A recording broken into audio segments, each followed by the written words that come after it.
దేవుడి నామానికే మహిమవని. ఈరోజు మీరు తిట్టుకున్నా పర్వాలేదండి. మనం ఇక్కడ ఈ లోకంలో ఎందుకు ఉండామండి? మన కోసమే ఉండామా? మన దేహాన్ని సాక్కునేదానికే ఉండామా? లేక మన దేహం జీవం లేదు కదా ముందు. దేవుడు నిత్య జీవాన్ని ఇచ్చాడు కదా, పరిశుద్ధాత్మ ఇచ్చాడు కదా. పరిశుద్ధాత్మ నిండి మనం పరలోకం పోవాలని ఉండామా? లేక పర్మనెంట్గా అన్యుల జతలోనే ఉండాలనేసి ఉండామా? ఈ దేహాన్నే ఎక్కువగా సుఖం పెట్టుకోవాలని ఉండామా?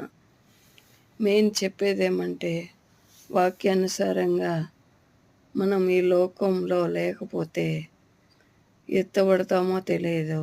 ఎందుకంటే మత్తయిలో ఉంది, ప్రభువా ప్రభువా అనే వాళ్ళంతా పరలోకం చేరని.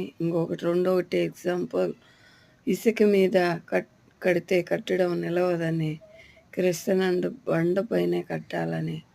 మనం ఎప్పుడు చూసినా శరీర ప్రకారమే నడిస్తే అది దేవుడి లెక్కకు రాదు.